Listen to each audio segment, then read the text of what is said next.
Hello and welcome back to Real Talks. Today we're going to be talking about general stores and why they are not working anymore and what you should create instead. The fact that general stores don't work anymore is not an assumption, but it's based on data and actual facts. Therefore, I'm going to show you exactly how to transition your mindset from general stores and what kind of stores are really working well in 2021 and beyond. So my name is Mel. I am one of the rotating hosts of Real Talks, and I've been with Oberlo and Shopify for just over 2 years. And I have a background in marketing, influencer marketing, and content creation. So I'm super happy to join you guys on these YouTube videos. So as mentioned, today I'm going to talk extensively on why general dropshipping stores are not working anymore and what sort of store you should create instead. Also, I'm going to give you all the pros and cons of general stores and why exactly these are not going to work for you if you are just starting out in your dropshipping journey. Moreover, if you want to get help from us, make sure to go to your Oberlo app and click on the support button in bottom right. Now, this is where you have to make sure to use the Real Talk hashtag in your message and just write your question where you need help from us. Again, just make sure to use the Real Talk hashtag in your message itself so it won't get lost in our inbox, and we'll put it into our dedicated box so our team will be able to help you with your business growth related questions. So without further ado, let's just jump right in. So what is a general store? Well, as you probably understand by its name, a general store is just a store that has a ton of different products, and you can have products ranging from coffee mugs to shoes, clothing, jewelry, anything. So there's basically no set specific niche. The pros of a general store. Number one, it's flexible to start.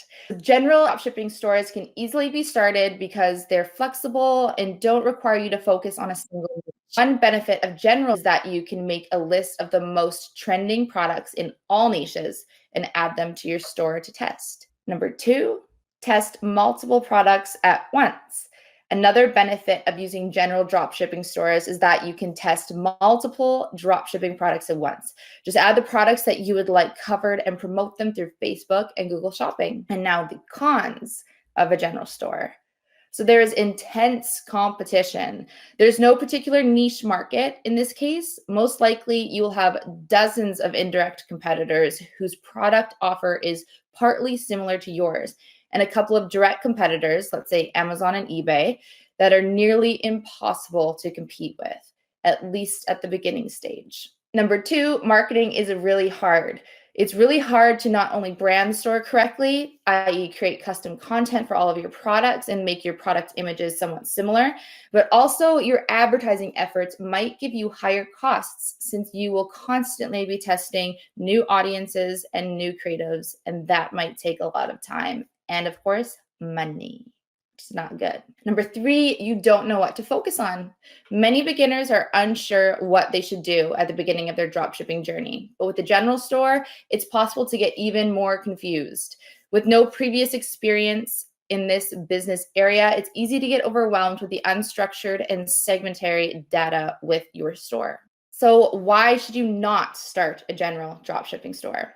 Mainly because customers are already well aware of how dropshipping stores look and what general stores are selling. It's nearly impossible to make a beautiful branded general store since you will have tons of different products. And this is the biggest reason why we are not recommending you to start a general store. In 2021 and beyond, your store should have proper branding, such as a nice logo, clean color palette, custom product photos and videos, as well as unique product descriptions.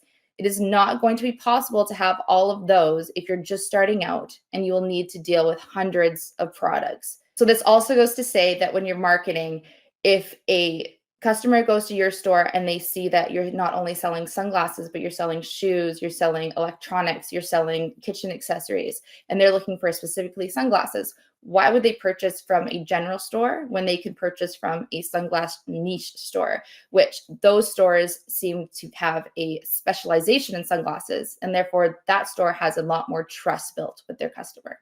So you can't have that same branding and trust with a general store. Now, what is a niche or one product store? So this is something we talked about in one of our last Real Talk videos. You can go back and check that out if you'd like. But first and foremost, let's combine niche store and one product stores into one, since it's going to be easier, and define the pros and cons of niche versus general store. And niche or one product store is completely different than a general store, since you'll be selling either only one product or a couple of products in your store that is related to a specific niche. For example, products to men grooming, niche boutique women dresses, jewelry, or pet products.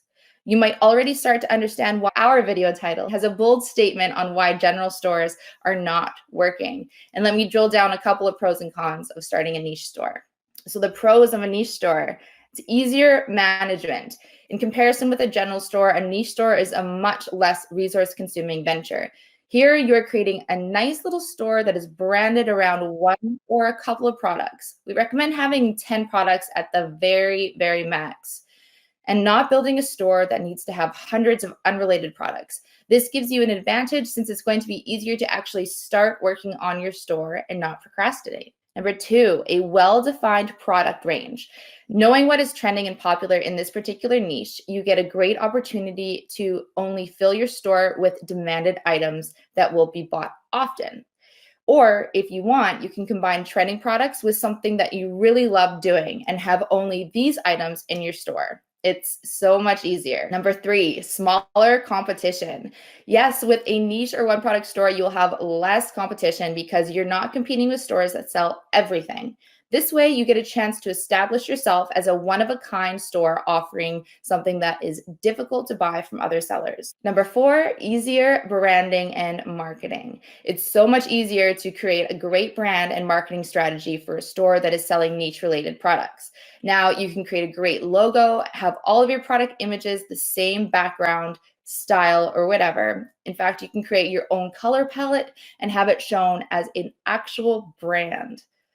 Furthermore, it's so much easier to create unique content for your store and ads, i.e. shoot some videos showing the product or take some photos. Create some TikTok ads. You don't need to do this for hundreds of products, only one or a couple of them, and it's so much more fun. Number 5, higher conversion rates. Yes, your conversion rates will be higher, since your visitors will instantly see that this store acts as a brand and establishes themselves as a company that is only selling this sort of niche product. This gives you a chance to see higher conversion rates and even increase your product prices, because you are not competing with a lot of stores.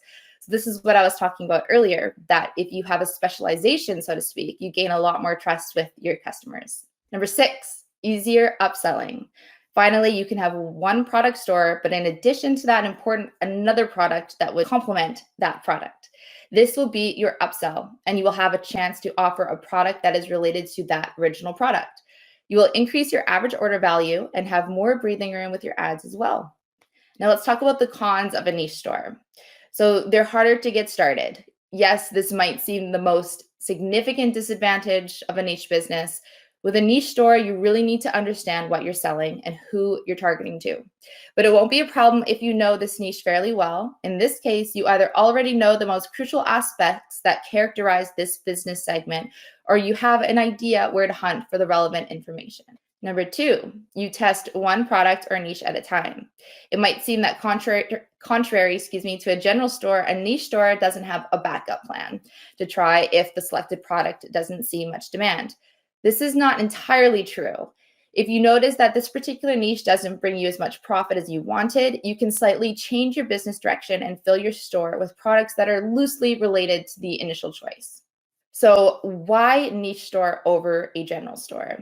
I think all of the points really tell a lot why you don't want to have a general store. So one of the biggest things that we see today is the fact that a lot of people want to start drop shipping, but they think that they'll need to import a ton of products to their store. They will need to deal with multiple suppliers, design their store, and worry about different shipping methods and times. With a niche or one product store, you are only worried about one or a couple of products, which makes it so much easier to actually see that first sale coming into your store. So that is it for the topic of why general stores do not work in 2021. So to finish off the video, we always like to provide you with a hot tip and a toolbox. So my hot tip is to always order your products to test them out. This way you can test the delivery speed, the shipping, the product itself, whether it's high quality or not, and you can test out the supplier, And you can also, most importantly, create your own content. So you can create your own product images so that they are all cohesive and beautiful. You can create ads. You can create TikTok content, Facebook content. You can create all your own marketing material to separate you from all your competitors. So this is a must when you have a one product store. And if you have a niche store, you can do this with just a couple of your products. Now, to snowball off of that, a tool that you can use from the toolbox is the Splice app. So this is an app you can download to your iPhone, your Android, your iPad, and you can just edit your videos right there. You don't have to use any fancy editing software on a computer or anything like that. You can edit all your content for videos right within that little app. And they do have a totally free plan, and then they do have a paid plan, which is pretty good. You can test it out on the trial and see if you want to pay for it. And it's a great app when you're just starting out creating your own video content. So that is it for today. Leave a comment in the chat or in the video description. What did you like? What can we do better? Also, make sure to let us know whether you have any ideas on what you would like to learn from us. What topic would you like to see us do next? Furthermore, please make sure to contact us via the Oberlo app with the hashtag of Real Talk and your questions where you need help, and our team will be able to help you ASAP. See you next week. Thanks for joining us, guys.